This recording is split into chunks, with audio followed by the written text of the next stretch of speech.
Hi, this is Kenneth Wong, editor for DE Magazine. Welcome to another episode of DE Podcast. This week, Analyst JPR released its quarterly report for the graphics market. It's showing a dip in overall shipments, the report indicates. So to better understand what's happening, we're speaking with John Peddie, founder and president of JPR. John, welcome. First of all, what does the report cover? The period it covers, the market it covers, and what are the significant numbers that you'd like to share with us? The report is primarily based on GPU shipments, which is a fundamental and foundation part for all PCs. The period of time is the first quarter of 2020. This report has been produced for a couple of decades now, so we have a good historical view of what has happened in previous quarters. And it covers the shipments of the three major semiconductor companies, AMD, Intel, and NVIDIA. How should we interpret these dips that we're looking at in these numbers? How much of it is based on the shutdowns and the COVID effects, or are people buying less PCs because they are staying home? What are your thoughts on that? They're actually buying more PCs. That's the funny irony of this is that when people were told to go home and work from home, some of them weren't prepared to do that. One story that Kathleen Moore and I were discussing the other day about CAD users is that there's a couple of CAD users, not a couple, quite a few actually, who were told to go home. And they had to have their $25,000 workstation moved by the IT department to their home so they could continue working. So that's kind of the upper limit of what took place. The lower limit is people have gone to their home and fired up an old PC that they hadn't used for quite some time and brought that back to life to try and use that. And in between, what we saw were people who already had laptops, so for them it was no big deal. They just turned it on like they would normally. For some others, they went out and bought laptops, and there was a brief period of time in the United States and in England in particular, and parts of Western Europe, where the retail shops were completely depleted of their laptops. Everything was sold. So that had a very surprising and delightful effect for the retailers in the early part of this. Obviously, a lot of mail order business took place as well. Now, the bad news of that is that it is influenced and affected various people in the industry in various ways. When the pandemic was first declared and detected in China, which is a major supplier for systems, it was a major disruption to the supply chain. It is not a direct impact on the semiconductor manufacturers, although it is an influencer. So you had all these curious things going on in that the PC supply chain shut down, so people were buying PCs and basically depleting the inventory of the retail channel, but the refresh, the new parts, weren't readily available because of the supply side shutdown. The semiconductor manufacturers, however, had already shipped their stuff, so the parts that they were shipping that got counted in Q1 were either on their way or already received by the fabricators in China, Taiwan, Philippines, and places like that, where these things get built. And so for the semiconductor manufacturers, the supply chain shutdown had a nominal effect. So we have a seasonality, generally speaking. It's the seasonality keeps getting disrupted by external events, but seasonality is that in Q1, sales shipments, and when I say sales or shipments, what I'm speaking about are unit shipments from the semiconductor people, and that's referred to as a supply side report. So you need to make sure that you don't get yourself tangled up comparing it to a consumer side report, and there's plenty of those around as well. And I'm talking about the total PC market, not just workstations. So anyway, the seasonality is that in Q1, the shipments are typically flat to sometimes down relative to the previous quarter, Q4.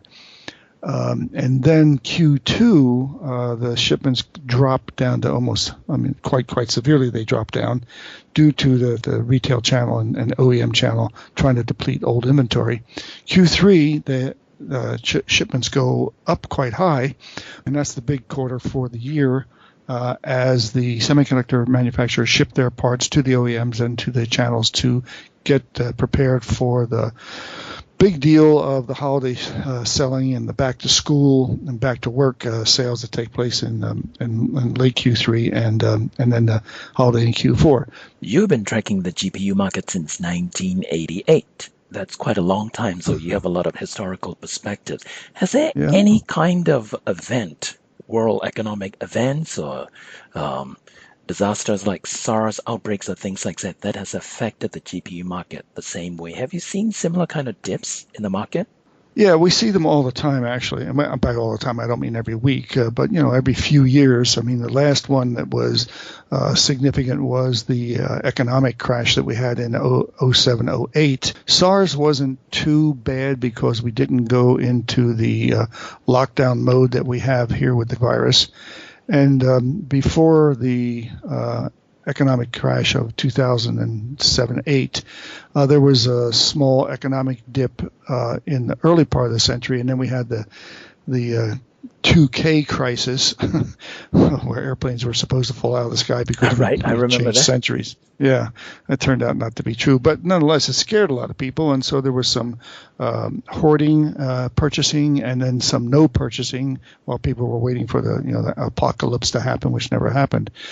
Sometimes it's caused by natural events like tsunami in Japan that disrupted supplies of certain parts there, or hurricanes on the East Coast or other parts of the world. So it's just normal part of doing business.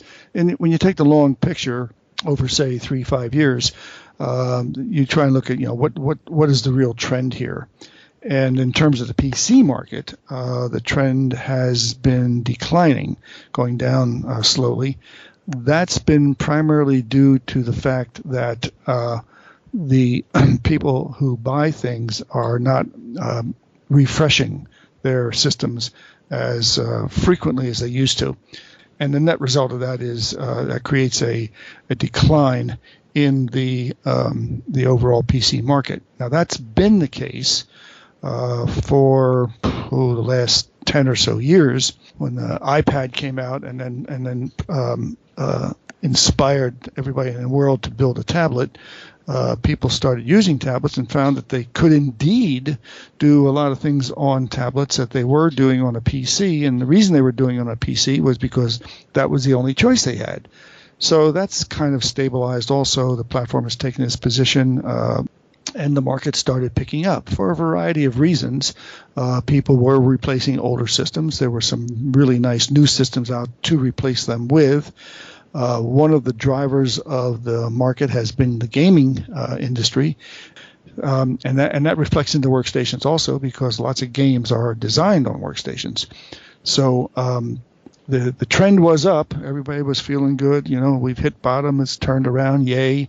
We had 3 quarters of positive growth in GPUs and PCs and so forth, and then bam, along comes coronavirus, and just kind of rocked us all back. But my forecast is that this is going to be a quick recovery, what's referred to as a V-shaped recovery.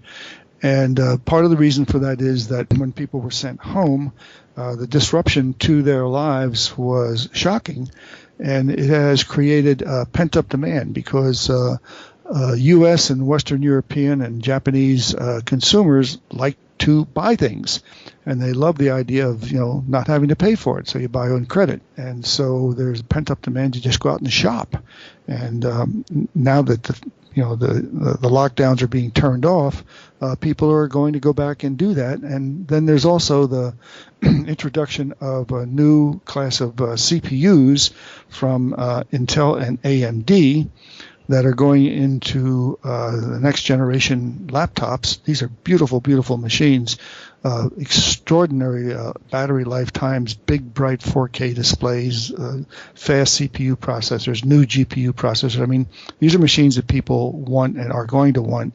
And so all of that, in my forecast and the forecast of others, says that Q3 looks like it's going to be pretty damn good. And so the forecast that we made originally for 2020, which we did in December, predicted that there would be a band which would have positive 3% or negative 8%. That was the band of our forecast. And as we've gone through the year, we're halfway through it now, the indications that we get, and our crystal ball says that we're sticking with that forecast, and in fact we're tightening it up a little bit, which is normal as we go through the year, and to the point where it's now going to be maybe 2% up and 6% down. And my personal bias is I think it's going to be a little bit more on the upside than the downside. Okay, very good. When is the next report coming up, John? Can you let us know? Sure. It comes out at the end of the fourth month of a quarter. So that's a complicated way of saying we produce it in May and we produce it in, I have to do the math, July, August, September, October. Okay, very good. The report that we're looking at right now, the Q1 report covers the early part of coronavirus crisis because it essentially started accelerating around February in Asia, Right. and then March it reached the US. So the next report is actually going to cover part of the period that people have been staying home. That's And right. Yeah. that's right. Okay. And remember, the Q2 has seasonally been down. We're expecting a decline of about 8 to 9%, minus 8 or 9%. Understandable.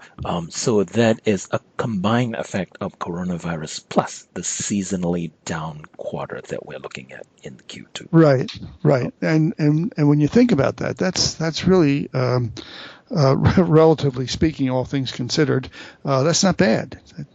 So, and in fact, my gut, and I don't have any data to back this up with, this is just, an old man talking about what he thinks, is that it's not going to be that bad. I think it's not going to be 8 or 9% decline. I think it might be, 5 or 6 even. Okay, very good. Thank you very much, John. For more information on JPR and its reports, go to johnpeddie.com. That is JONPEDDIE.com. I'm Kenneth Wong for DE. Thanks for listening. See you next time.